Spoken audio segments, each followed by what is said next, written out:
Hello everyone. Welcome to Shri academy. EVS और polity हमने complete कर दी है। कैसा लग रहा है आप लोगों को वीडियोस? कमेंट करके जरूर बताएं। और अब हम लोगों ने हिस्ट्री स्टार्ट कर दिया। हिस्ट्री में भी 5 वीडियोज मैंने डाल दिए हैं, तो आप लोग देखिए और कोई सजेशंस हो तो जरूर दीजिए। ठीक है, तो आइए चलते हैं आज नए टॉपिक की तरफ।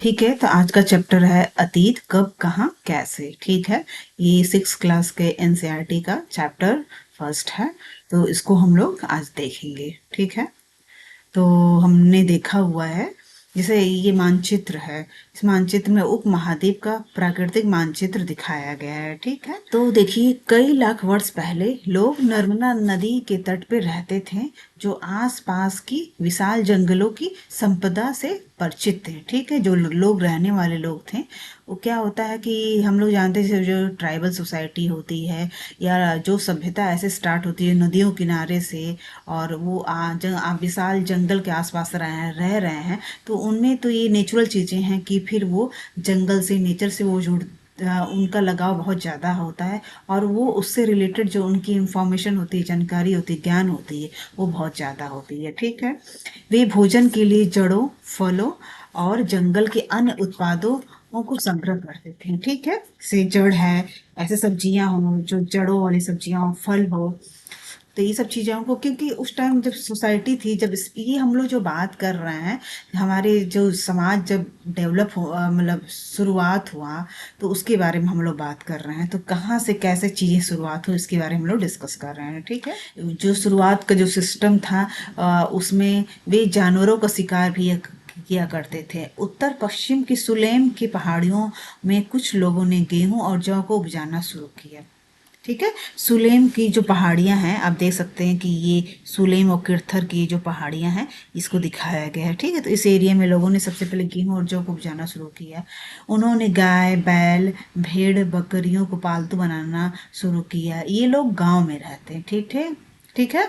उत्तर पूर्व में गारो और मध्य एशिया में विंध्य पहाड़ियों में कुछ क्षेत्रों में कृषि का विकास हुआ, जहां सबसे पहले चावल की उपज हुआ, जो कि विंध्य के उत्तर में है। ठीक है, तो इस तरह धीरे धीरे मतलब जो जब से जो सभ्यता थी वो शुरुआत हुई, तो ऐसे जंगलों से नदियों के किनारे से स्टार्ट हुआ। फिर धीरे धीरे लोगों ने, क्योंकि खाना हमारा जो होता है, हर इंसान की कुछ बेसिक नीड होती है, जैसे खाना, रहना, तो ये सब चीज़ बेसिक नीड पूरा करने के लिए धीरे धीरे जो सभ्यता वो आगे बढ़ती है। फिर उन्होंने फसलों को उगाना शुरू किया। फिर गाय, भैंस, बैल, बकरियों को पालतू बनना शुरू किया, क्योंकि वो भी कहीं ना कहीं भोजन का ही मतलब एक हिस्सा प्रोवाइड करते हैं, कि गाय भैंस से हमें दूध मिलता है। ठीक है, तो फिर इस तरह जो सभ्यता थी उसकी धीरे धीरे शुरुआत होती है। सिंधु और सहायक नदियाँ, जैसा कि आप इस पीछे देखेंगे कि जितना भी इस मानचित्र में देखें कि यहाँ पे नदियाँ हैं, सिंधु नदी है, ठीक है, जिसकी हम लोग बात करेंगे। गंगा नदी है, उसके किनारे जो देख हम लोग इस ध्यान हम लोग हड़प्पा सभ्यता में भी देखा कि जितनी ये जो सभ्यताएं थी, हड़प्पा सभ्यता, मोहनजोदड़ो सभ्यता, जो भी सभ्यता आप देखेंगे, कहीं ना कहीं नदियों के किनारे से उनका जो बेस स्टार्ट होता है वो नदियों के किनारे से होता है। तो नदियों के किनारे हमें क्या होता है, उपजाऊ जमीन मिल जाती है, पानी मिल जाता है, तो क्या फसलों को उगाना भी आसान होता है। और पानी तो एक बेसिक नीड है, जो फसलों के लिए भी जरूरी है, खाना बनाने के लिए भी जरूरी है, और जीवन के लिए भी जरूरी है। ठीक है, तो अब हम लोग बात करेंगे सिंधु और उसकी सहायक नदियाँ। तो देखिए जो सहायक नदियाँ उन्हें कहते हैं जो वो बड़ी नदी में मिल जाती है। ठीक है, लगभग 4700 वर्ष पूर्व इन्हीं नदियों के किनारे कुछ आरंभिक नगर फले फूले। 4700 वर्ष पहले कुछ शहर, कुछ ये थे किनारे, कुछ आरंभिक नगर जो थे, शुरुआत के जो जो हम बात कर रहे हैं कि जो नगर फले फूले, तो कैसे फूले, कहाँ फूले, तो इन नदियों के किनारे फले फूले। गंगा और उनके सहायक नदियों के किनारे तथा तटवर्ती इलाकों में नगरों का विकास लगभग 2500 वर्ष पूर्व हुआ था। जो गंगा है, इसके बारे में हम लोग आगे डिस्कस करेंगे। ठीक है, लेकिन सिंधु नदी के जो किनारे जो नगर फले फूले, वो 4700 वर्ष पूर्व फले फूले थे। और सहायक नदियां उन्हें कहते हैं जो बड़ी नदी में आके मिल जाती हैं।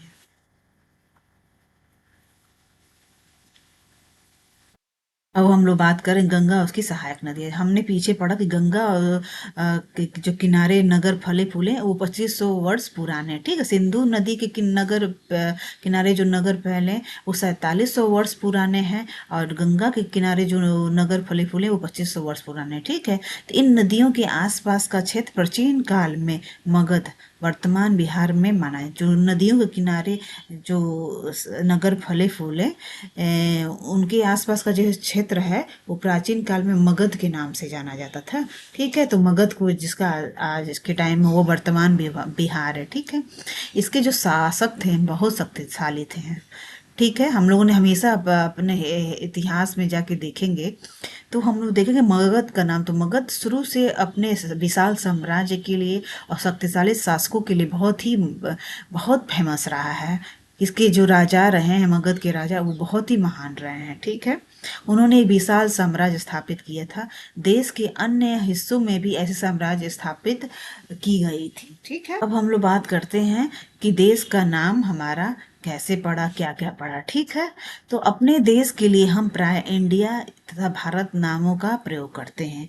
इंडिया शब्द इंडस से निकला है, जिससे संस्कृत में सिंधु कहा जाता है। ठीक है, इंडस जो है, इंडिया जो है इंडस शब्द से निकला है, और ये संस्कृत में सिंधु इसको कहा जाता है। लगभग 2500 वर्ष पूर्व उत्तर पश्चिम से आने वाले ईरानियों और यूनानियों ने सिंधु को हिदोस तथा इंडोस तथा इस नदी के पूर्व में रहने वाले स्थित भूमि प्रदेश को इंडिया कहा। देखिए, इंडिया को जो नाम दिया है यूनानियों ने दिया है। ठीक है, तो ये आप लोगों को पता रहना चाहिए। और इंडिया जो शब्द है वो इंडस से निकला है, इंडस शब्द से निकला है, जिसे संस्कृत में सिंधु कहा जाता है। ठीक है, और ये नाम किसने दिया है, इंडिया जो शब्द है ये दिया है यूनानियों ने द्वारा। ठीक है, और और आगे हम लोग देखते हैं यहाँ पे भारत नाम का प्रयोग उत्तर पश्चिम में रहने वाले लोगों के एक समूह के लिए किया जाता था।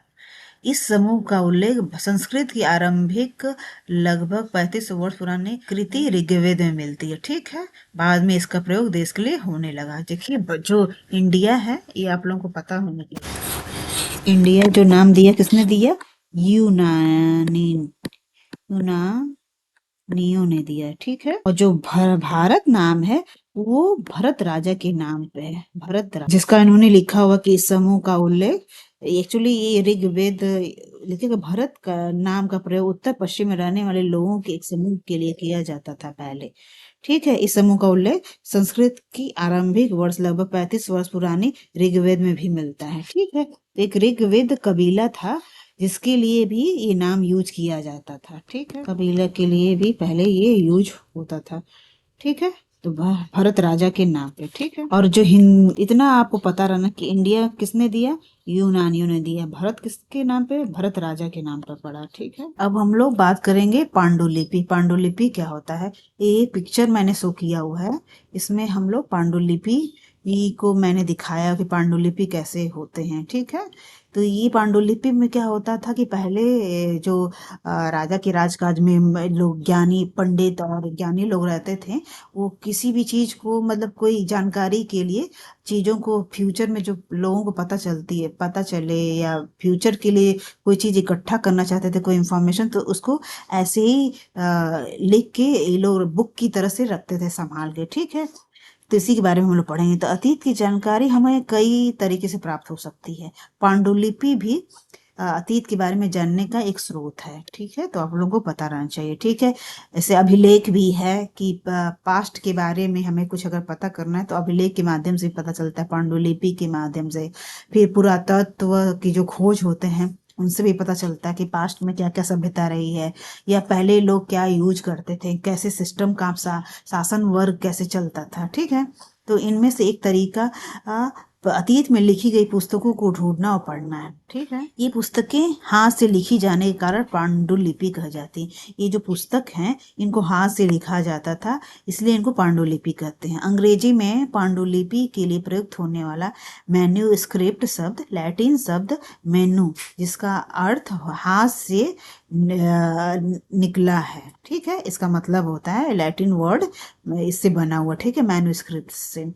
ये पांडुलिपियां प्रायः पत्रों अथवा हिमालय क्षेत्र में उगने वाले भुर्ज नामक पेड़ की छाल से विशेष तरीके से तैयार भोजपत्र पर लिखे जाते हैं।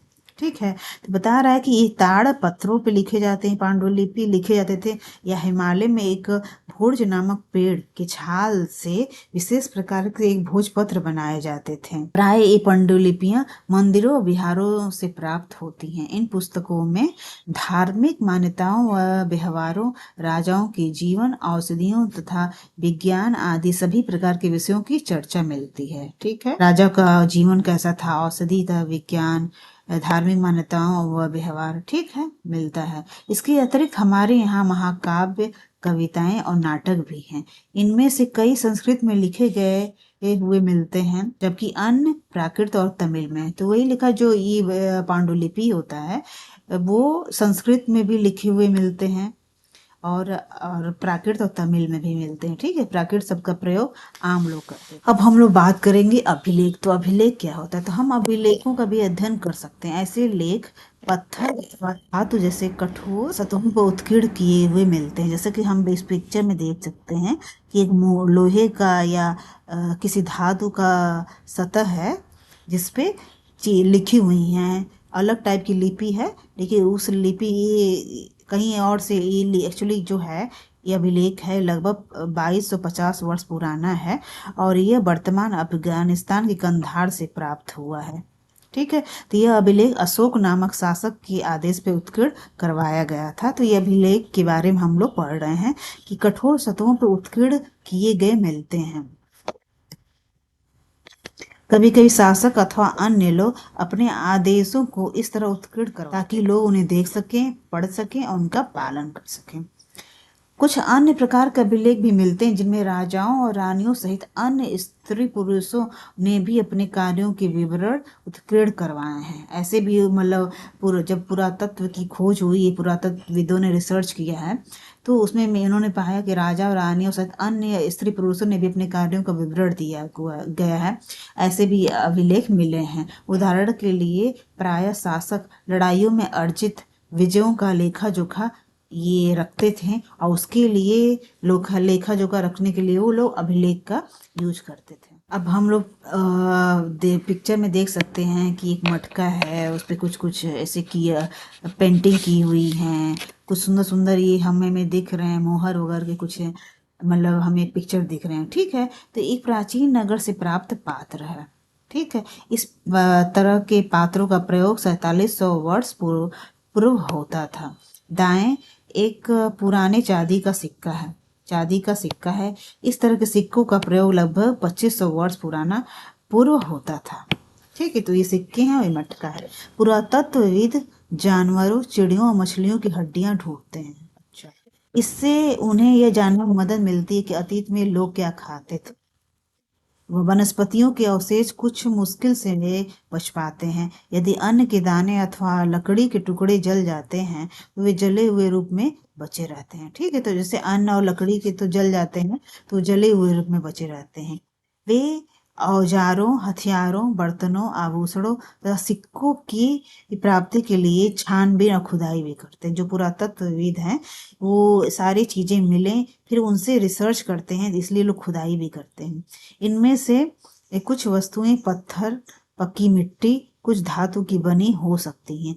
ऐसे तत्व कठोर तथा जल्दी नष्ट होने वाले, ये जो चीजें होती हैं कि कठोर अथवा तथा जल्दी नष्ट होने वाले होते हैं। तो ये पुरातत्व में मतलब जब रिसर्च वो लोग करते हैं तो बहुत सारी चीज़ों पे रिसर्च करते हैं। जो भी चीज़ें आभूषण मिल रहा है, बर्तन मिल रहा है, कपड़े मिल रहे हैं, तो वो लोग उसी से अनुमान लगाते हैं, अपना रिसर्च करते हैं कि उस टाइम में लोग जो सभ्यता थी या कोई नगर फला फूला तो उसमें लोग कैसे जीवन यापन करते थे। ठीक है, अब इतिहास तथा तिथियों के बारे में हम लोग बात करेंगे कि इतिहास क्या रहा और लोग तिथियां के बारे में कैसे जानकारी प्राप्त करते थे, क्या क्या होता था। ठीक है, तो अंग्रेजी में बीसी, हिंदी में ईसा पूर्व का प्रयोग बिफोर क्राइस्ट होता है। ठीक है, हिंदी में इसको हम लोग बीसी बोलते हैं और नहीं देखो अंग्रेजी में हम जिसको बीसी बोलते हैं उसको हिंदी में हम लोग ईसा पूर्व बोलते हैं और इसका मतलब होता है बिफोर क्राइस्ट, ईसा पूर्व होता है। ठीक है, तो कभी कभी कुछ तिथियों से पहले हमने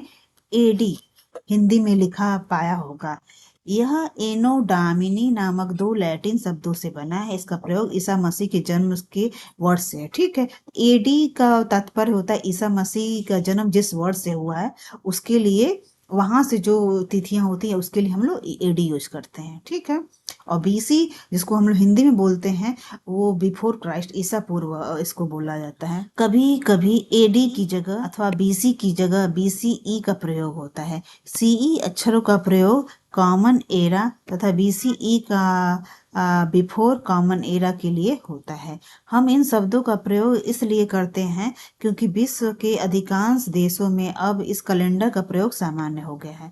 हम इन शब्दों का इसलिए प्रयोग करते हैं कि विश्व भर में मोस्टली सभी लोग इसी कैलेंडर का प्रयोग करते हैं। तो इसीलिए हम लोग इन तिथियों का भी यूज करते हैं। भारत में तिथियों के इस रूप का प्रयोग लगभग 200 वर्ष पूर्व आरंभ हुआ था। ठीक है, तो ये जो तिथियां हैं बिफोर क्राइस्ट और एडी हैं, इनका अलग प्रयोग हम लोग लगभग 2 साल वर्ष पूर्व आरंभ हुआ था। ठीक है, तो ये था चैप्टर अतीत कब कहाँ और कैसे। तो आज का चैप्टर काफी छोटा था, बट हमें जो नगर विकसित हुए सिंधु के किनारे और गंगा के सहायक नदियों के किनारे, उसके बारे में हम लोगों ने जो भी इतिहास में लिखा हुआ है एनसीईआरटी की बुक में, उसके बारे में हम लोगों ने पूरी डिटेल में पढ़ा और जाना कि पहले के लोग कैसे, उन्होंने कौन सा अन्न शुरू किया। तो अन्न में हम लोगों ने जौ और गेहूं का नाम लिया, को उपजाना शुरू किया। फिर वो धीरे धीरे वो लोग गाय भैंस भेड़ बकरियों को पालना स्टार्ट कर दिया। फिर इस तरह धीरे धीरे जो सिस्टम हुआ, जो फलने फूलने का जो प्रोसेस हुआ, वो पहले फसल, फिर फल, फिर लोग शिकार भी करते थे। तो इस बारे में धीरे धीरे हम लोगों ने उनके बारे में डिटेल में जाना। फिर बाद में जो रिसर्च आए उसके बारे में भी हम लोगों को जाना। तो आई होप आप लोगों को ये जो क्लासेज हैं वो समझ आ रही हैं, और अपने सजेशंस और कुछ भी मैसेज देना हो तो आप लोग दें। और हमारे वीडियोज अगर आप लोगों को पसंद आ रहे हैं तो लाइक और सब्सक्राइब जरूर करें। ठीक है, थैंक यू सो मच।